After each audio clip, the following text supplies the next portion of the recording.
Welcome to Toffee TV. It's the match preview. Arsenal versus Everton at the Emirates Stadium. Somewhere where we're still looking for our first win. He says in 2037. Yeah, 22 years. They've been there 22 years? No. It's just been 22 years 20 since years we since won at Arsenal. Graham Stewart's Been there 12. Andre Chelsea's Graham Stewart 2-1 victory. Our record at the Emirates is drawn 4, lost 8. So quite good. In fact, We are talking about a team. let's go statistically. Well, let me just say, we are talking about a team that put 10 past us last season and they weren't even that good. We are with movement. They're unbeaten in 24 home matches against Everton in all competitions, won 20, drawn 4 since we last beat them. Everton have played more Premier League matches at the Emirates without winning than any other Premier League club, drawn 4, lost 8. Arsenal have scored more Premier League goals against Everton than any side has managed against another in the competition's 105-year history. No, in the competition's history, rather, it's 105 goals against us. 49 different players have scored a Premier League goal for Arsenal against Everton. That's only better by Chelsea. You've got 52 against Spurs, 52 different ones. Arsenal have won more Premier League points in the month of September than any other side in the competition. Both of Everton's away games have finished 2-2. None of Arsenal's last 21 league games have ended in a draw. They've won 11 and lost 10. Which is berserk. Everton boss Marco Silva is winless in his last 7 games on the road. Aaron Ramsey has scored 6 Premier League goals against Everton, more than he has against any other side.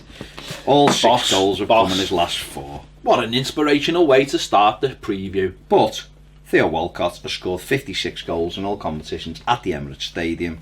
Only Robin Van Persie has scored more. Well, now he has to score one in an Everton shirt. He does. Yeah, obviously a big ask. Arsenal have won the last 3 games after losing the first 2 games, obviously against Chelsea and Manchester City, the first game of the season. It's always a difficult game, isn't it? They've won the last couple of games, Cardiff and Newcastle away, so obviously they beat Newcastle before West Ham, before those 2 games as well. So they went behind against West Ham as well. Yeah, and out of it scored, and yeah. West Ham had chances, to be fair, that day. Yeah, I think West Ham played well that day. But ultimately lost. We've got obviously it's another 4 o'clock kick-off on a Sunday, live to the nation. We've won one of our last 13 games on a Sunday. On live, just so you know. We've got number one, it's not necessarily the games, but we've got to start addressing this away form. This is not this is a long thing now. Our away form is just dire. Really poor. The last couple of seasons have been absolutely appalling. That's really got to get sorted. Yeah. And I suppose we've got the right players, I would say, to address that in the forward lines anyway. In terms of Richarlison, in terms of Walcott, in terms of Bernard as well, if he whether he plays or whether he comes off the bench. So I think from that point of view, we've got what's needed, but it's about addressing the other end. Yeah, the defence is the massive worry at the moment. If you look at our defence, we've not had the same defence in any game this season. Our centre-back pairing started with Jags and Keane. Jags got sent off and is obviously injured as well. We then went to Keane and Holgate. Keane got injured. Yeah. We then went to Holgate and Zuma. And hopefully this week he'll be meaner than Zuma.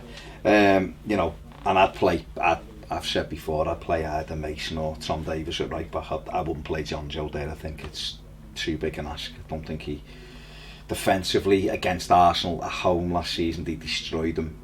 And I think with Mason, he's a bit more solid. He's not as good going forward. Yeah, but we know that. But let's try and get an extra little bit of height in there, and B, a little bit of tightness and solidity, and let's see if we can cut their chances down. You see, with Lucas Digne, he's going to get forward because that's a natural part of his game. Yeah. So it means that Mason's not going to go as far forward, so we'd be covered in attack, on their counter-attack, and obviously they've got Aubameyang who's very fast, so you want as many quick players in there as you can. It's going to be very tough, but it's about time and I'm not saying this with any kind of confidence, but it's about time we went somewhere like Arsenal. No, in fact, it's about time we went to Arsenal and got a result, a proper result. They've won the last 3, right, but I saw them against West Ham, and West Ham missed chance after chance really until Arsenal went ahead with an own goal. I saw them throw a 2-goal lead away at Cardiff and then obviously come back to win it. And Newcastle had a few chances last week until took a whale. They're not it. So they're not in full flow under Unai Emery at the moment, but they're still a very good side. But you know what? If we can keep it tight, who knows? They've got good players, and with good players, always give you a chance. If you can keep the ball, I think Arsenal's biggest problem over the last couple of years has been the tempo of which they play at. It's not conducive to scoring a lot of goals, and also teams can press and nick the ball off you. But while you can keep the ball, while you have players who can keep the ball, you can frustrate the opposition. We always seem to go there with the wrong mentality. We went there last season with the completely wrong mentality, set up with 5 at the back, and we're 3-0 down after 20 minutes. It was just appalling. That whole attitude of the game was appalling. The way we approached it was Allardyce has practically admitted he give it up, which makes it worse that there was players who could have played that didn't play. I think we've just got to. I mean, it's going to be interesting, as you just rightly said there about the defence. Do you think Mina will play? Because I don't think he'll. I think he might leave it another week. I think he'll play. Do you think? Yeah, I do. I think if we'd have won against West Ham, I think he'd have been subbed this week. But Keane might play though. I don't think Keane. But Keane apparently back in training this week. Yeah, but I still think he's more likely for me to play Mina. I think Mina had a week's training last week. providing he trains all week and has no reaction, then I think he'll play him. Yeah, I suppose it's just sometimes you might might be willing to give him an extra week and obviously start with a home rather than like a baptism of fire sort of situation against. Maybe, but no, I know. I suppose it comes down to purely comes down to condition. Where he is and how he is. Keane's obviously going to be fit because even with the head injury, he was had to rest for a few days. Then he was back on the bike in the gym, and so his fitness levels won't have dropped really. But Yerry Mina has been doing all the bike work and stuff. It was the kicking stuff he couldn't do, and he was coming off a 3-week break from a World Cup. So I don't know. I personally think he'll play because I think he'll want him in that team as quickly as possible. It would be nice, wouldn't it? It would be nice to get a settled back forward. It looks like Lucas Digne will be the left back from now on.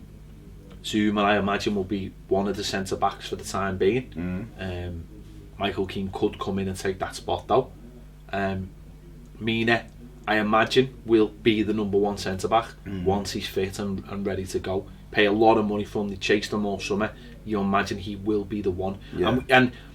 And we need a leader at the back because so far I don't think Zuma's a leader. I watch him play and I think you're a good defender, but I don't think he's a leader. I still think we're missing that player, that organiser, that one who attacks the ball, who goes after that first ball.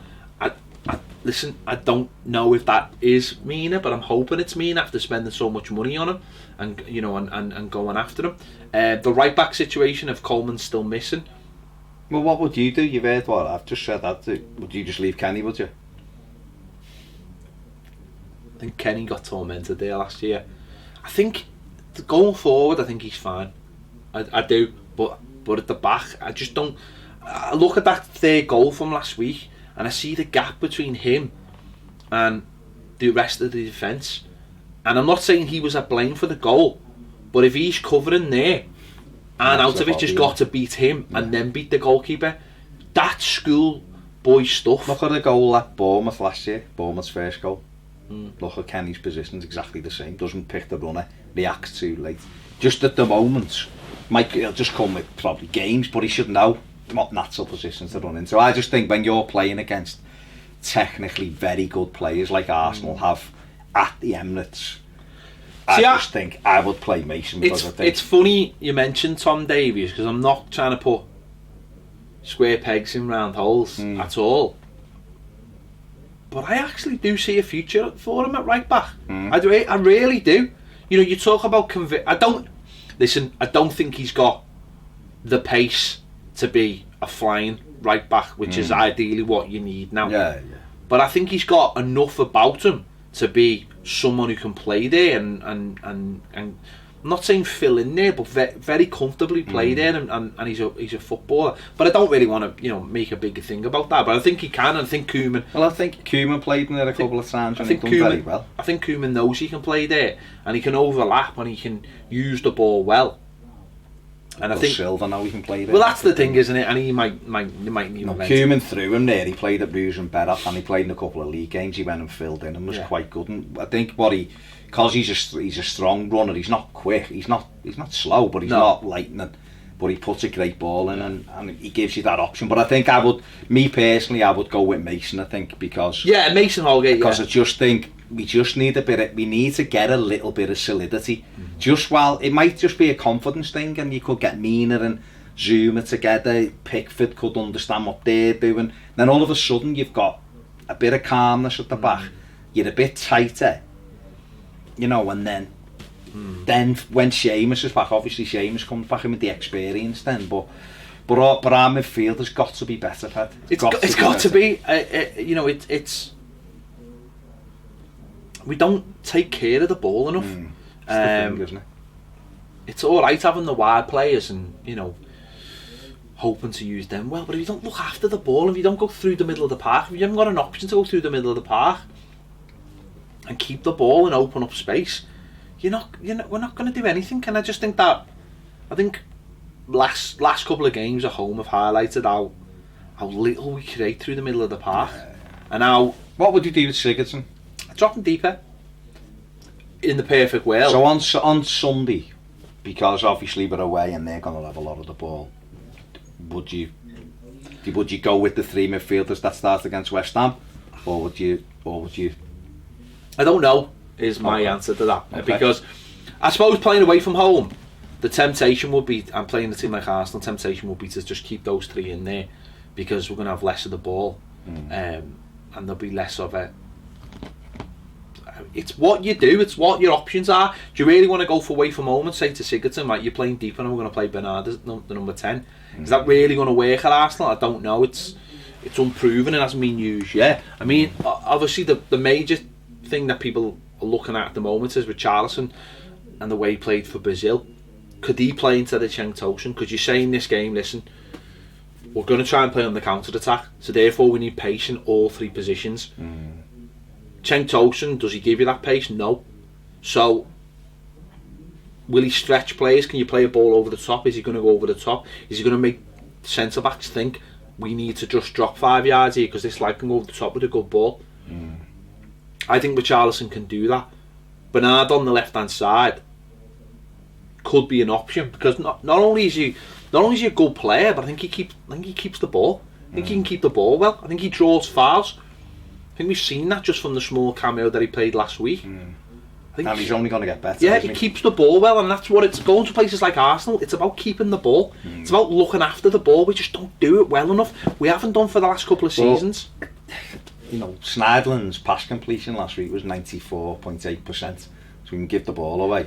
Garner's... There's a reason for that. No, but I'm saying... No, I know. So that's what we need, because we'll need that here. So it might be that he goes with them three, but the likes of Gylfi, he's got to get on the ball more. But that's his it. Numbers are way down. Gylfi Sigurdsson I like Gylfi Sigurdsson, but if we can't get him on the ball in the right areas, it's pointless having him in the team. It is, isn't it? It's pointless having him in the team. It's like a luxury player that you're just not using, so what's the point? So, can he play deeper? I think he can, because I've seen him play there internationally, but obviously it's a slower tempo internationally. We've got to come up with a way of getting our best players not necessarily into a team, but just using them better, and we're just not, because at the moment what we've seen certainly last week is that Snarland's the deepest player, so his passes are all side to side or backwards, and that's why his completion rate's so good. Then Garner's the number 8, so there's a lot more emphasis on him to get the ball into people's feet or the right areas, and he just hasn't got it in his locker. Just hasn't got it. So in a game like this, there'll be less of that for him to deal with. So you might naturally have Sigurdsson a little bit deeper anyway. But then if you've got Sigurdsson deeper, you need someone with pace over the top. That's what I'm saying. You can what Silva tends to do is obviously we line up in a triangle at home at the moment. I mean, the triangle spins because at times he wants 1 with 2, but he's not done that yet with us. He's gone 2 with 1. So Gylfi will be at the tip of it, but away from home it's a curve. So he'll have Schneiderlin, he'll have Garner to the left of him and Gylfi to the right of him, or whichever way you line that up. So again, it's the V, isn't it, with that? So he will be a little bit deeper. So therefore, you can almost play with 7 at the back. Yeah. Oh, we'll be used to that. No, but what I don't mean that necessarily negatively. But what I'm saying is, if you've got 3 lads who can run, then you can draw them into that and turn them. Whereas when it's Cenk, and I still think Cenk Tosun will be good for Everton to do, the emphasis is everybody getting up the pitch. The problem we had at the weekend was, certainly in the first half, because Calvert-Lewin was on the left, he offers no width, so they pushed everything inside to where it was compact. But he was isolated, Tosun. He was just up on his own. Walcott was deep. Calvert-Lewin, I don't know where he was. Everyone was deep, so there was a big island. Okay. Let me just throw something in then. Well, what about Calvert-Lewin playing through the middle? Was that something you would think about? Well, because he's got the pace. No, he has got the pace. And But then again, like the one last Sunday when Garner clicked it over the top to him, he was here on goal. His touch bounced away where Arnautovic binged down goal. I don't know, but he can stretch teams because like what we can't do either is we can't have this notion that we're going to play on the counter attack and not get bodies up with them, because don't forget, counter attack football relies on a lot of players going forward at the same time and being able to keep the ball as well and picking the right pass. Well, that's what their first goal last week. Yeah, Lucas Digne's got to get it. I seen someone doing a tactics video about what went wrong at the weekend, and bits of it were incorrect, totally incorrect. But there was a complaint that Lucas Digne was too far up the pitch. Well, that's how we play, and that happens because we give the ball away cheaply instead of taking care of it. So if you've got your fullback flying up and you're committed men forward, you can't then play risky passes into without seeing where everyone is, you know, and then if you're doing that, your centre back's got to get touched tight to the forward, and he didn't, and a lot of stuff went wrong. So what I'm saying is, if we're going for 3 runners, then okay, it might well be Richarlison, Calvert-Lewin and Walcott.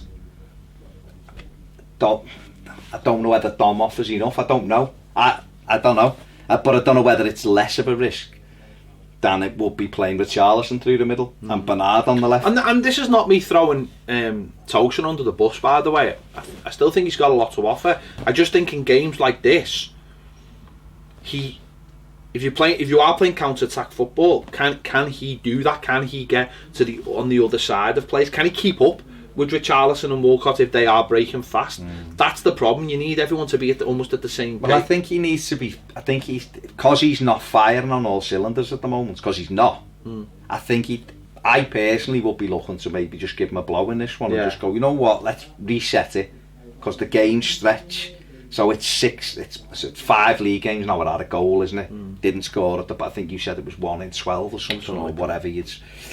But that once those runs get bigger, the goal gets smaller and smaller and smaller and smaller. We've seen something at the weekend he's not done really. When he lashed that one over the bar, he normally hits the target, and you start snatching at things. So, you know, it might be better to say, listen, this is how we're playing this week. Not you've been dropped, but we're changing the way we play it as the squad. So come and sit here, we're going to go with this kind of play.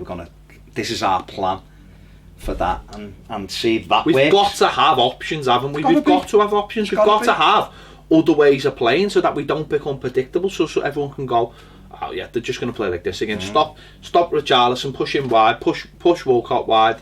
Don't let them come inside. Don't let the fullbacks overlap, and we're sorted. That, you know what I mean? You've got to have other ways. You've got to turn up and go. You've got to turn up and go. Hang on, Richarlison's playing up front and Bernard's playing off the left, and we don't know anything about them. And we've been like saying, this lad, just send this lad this one way, but suddenly you've got Bernard, he can come inside and use both feet, and it keeps asking questions, and if they've got movements and they're coming inside, then suddenly the game can open up. You've also got to be able to go from back to front quickly against these. If you break on these are putting you under pressure, you've got to be able to make them think, listen, if we launch this, you've got a job on your hands keeping up with this kid, because he's powerful and he's going to knock you over and he's got support. If you do it that way, then you can catch them out. But if you just retreat to the edge of your box and they're just passing it round you, you're just waiting, which is what happened last year. We went there, we sat on the edge of our box and no one followed runners. They just went bing, bing, bing, 1-0, bing, bing, bing, 2-0. Before you knew it, like you said, it was 20 minutes in, maybe 3-0 down, and you're thinking this could be 10. And it was only that they probably took the foot off the pedal a little bit in the second half, and we tightened up a little bit. It would just be nice to see in the next couple of weeks, or whatever, our team just start to settle down a little bit in terms of who's positional and a framework for the rest of this. I mean, especially that back four. You can't work on a back four if you haven't got a back four. If you're having to change it every other game, I think it's changed it. I mean, we talked about it, didn't we? Early on in the season, deadline day and all that, when someone centre backs saying, "Oh, we've got 5 centre backs." We've used 4 of them already. You know what I mean? We've used 4 of them. You use 2 left backs. We use 2 right backs. That's the whole thing. Is that you no matter who you are and how good your squad is, you're never gonna get a way of playing. The best teams have a way of playing because they're stable. Man City are quite stable, so they know what they're all doing. Liverpool at the moment don't get injuries really, so they're quite stable, so they all kind of know what they're doing. But the other thing about and that, it's the odd player then that you can drop in and drop out, and they know what their job is because they've seen it. Whereas we're trying to implement.